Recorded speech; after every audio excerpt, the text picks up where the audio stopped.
I lost 150 pounds, and I'm going to tell you how I did it. I did a previous video about my weight loss because people were reaching out and asking if I was okay. I'm fine. But that ended up being a 26-minute backstory monologue about all of this stuff that I'm sure you don't care about. I felt that there probably wasn't enough of the how and too much of the why. So I'm doing a different video. I'm doing a newer video to discuss exactly what I did, and it's going to be much shorter. So how did I lose weight? 3 things: diet, exercise, discipline. Let's talk about the diet. I think there's some flexibility in dieting. I will tell you exactly what I did. I cut out carbs, I cut out sugar, I cut out all things processed. So I eat a lot of vegetables and I eat a lot of protein. You can call that keto. I don't go hard on the saturated fats, but I eat a lot of vegetables, specifically broccoli, and eat a lot of chicken. I also do mix it up. I make, I think it's called the chia pudding. I get 2 teaspoons of chia seeds. I put in a tablespoon of flax seeds. I put in some non-sweetened cacao, not cocoa, cacao, but you could use non-sweetened cocoa too, and a little bit of cinnamon. And I mix that together and I eat that. If you put it out in like a coffee mug with some water, you can mix it up to your desired consistency and leave it in the refrigerator for a couple of hours. It gets a little bit gelatinous. It gets a little bit like pudding. And I eat that for fiber. And I would highly recommend that if you do something like that, that maybe you eat that right before you have something with some fat, because that'll help your body absorb and process it. But for the most part, diet. I eventually started doing fasting. I started off doing intermittent fasting, a 16-8 schedule, which means I usually would eat lunch around 11 a.m. I would have a protein shake, and then I would eat dinner. And it started off as a normal dinner without any of these restrictions, and I would just eat whatever was in the house. And then eventually when I cut out the carbs and the sugar, I cut that out. Now I'm down to 1 meal a day. I eat once a day. The reason I only eat once a day is to make life easier on me. Reading books like The Obesity Code, when you are consuming food, your body may have an insulin response to that food. When you are frequently snacking and frequently eating, your body doesn't have time to recover from the last thing that it ate. So there's a generation of people that were told that frequent snacking is good. It stokes the fires of your metabolism and you always want to keep it burning. I find that to be not accurate for me. To take that down a more extreme path, I eat once a day to give my body a full 24 hours to recover from what I ate from the night before. And on top of that, to give my body a break due to years of eating poorly and abuse, I now only basically eat whole foods, chicken, vegetables. I'll allow myself to have a steak on the weekends or whatever it may be. And that transitions nicely into exercise. So one of the things I found out later is if you are trying to manage insulin responses and insulin resistance, it's good to eat around the times that you exercise. So if you exercise and then eat within 30 minutes of that exercise, your muscles will absorb a lot of the nutrients in the food and the glucose if you're eating carbohydrates. It'll absorb that faster, it'll go into the muscles and it won't go into the bloodstream. So it will minimize the insulin impact. According to the Obesity Code, Dr. Jason Fung, certain foods, like highly refined foods, create insulin responses. Insulin responses create fat. When your body doesn't know how to handle something, if it's a weird, overly processed piece of food, if it's a trans fat, it just kind of, your body's just like, I don't know what to do with this, I'm going to turn this into fat. So there is a window when you eat. If you exercise around those times, 30 minutes before, 30 minutes after, it greatly helps to minimize that insulin impact. So when it comes to exercise, I have been a little bit nuts over the last year, and I'm trying to get away from the craziness. But even if you just go out and walk for 30 minutes before or after a meal, or both, it will really help. I said this in my last video, I'll say it again. You're not gonna outrun a bad diet. You're not gonna out-exercise a bad diet. I got up to 350 pounds. I lost weight twice. At one point in my life, I was over 400 pounds. I lost 200 pounds, and then I gained a lot of it back.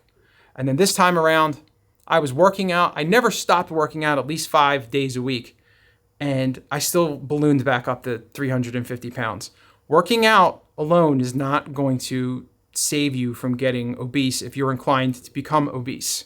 Highly processed foods create insulin reactions in your body. You want to minimize the insulin reactions. Your body is designed to eat a lot of fiber and natural foods. Year after year of eating in a typical American diet will eventually wear your systems down to the point where your body's just like, I give up. And then almost all the food that you put into your body kind of turns into some kind of insulin response / fat acquisition process. And I'm using layman terms. I'm not a doctor. I typically walk at least 20,000 steps a day. That's about 10 miles. That's a little bit over 10 miles. And then I also do resistance training, weight training, or kettlebells at least 3 times a week. And I'm trying to create more muscle. Muscle is good, especially as you get older. You want to use that for stabilizers and for a variety of other things. And that's something that I'm trying to work towards. But it's also very difficult when you're losing weight to gain muscle and to put on muscle. So it's all a challenge. The last part is the discipline.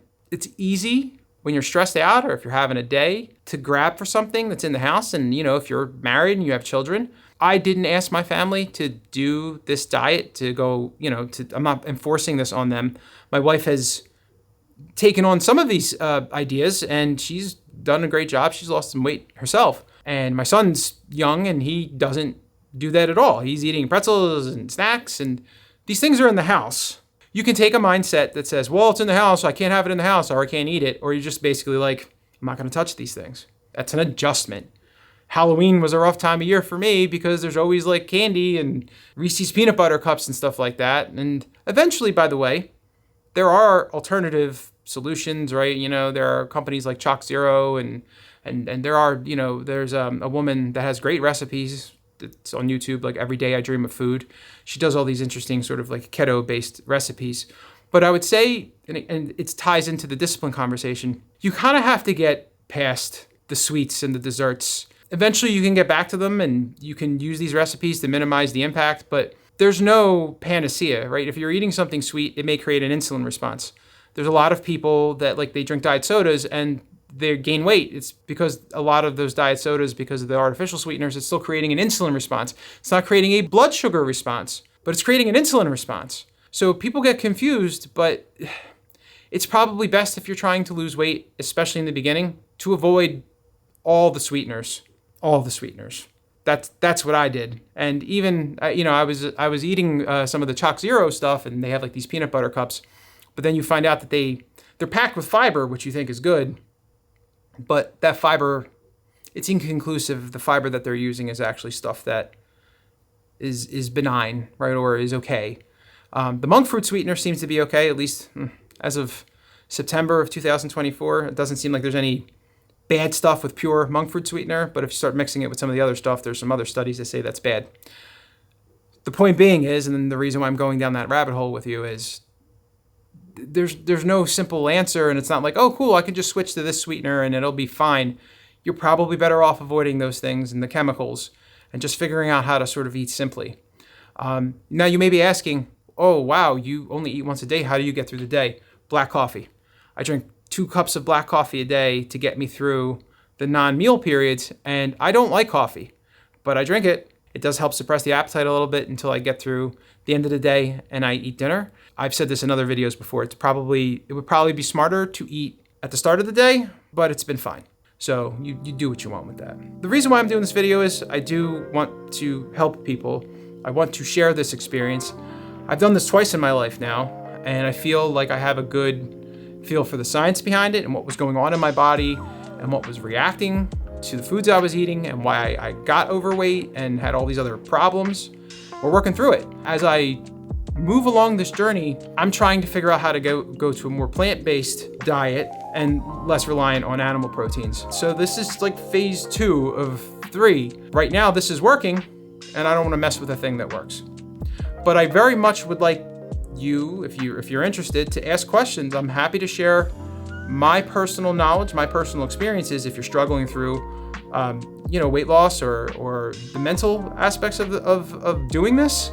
I'm happy to step in and give you some encouragement. So thank you for watching this video. I really genuinely hope this helps you, and looking forward to an ongoing conversation. Take care and good luck, people. It's tough, but you can do it. You can do it.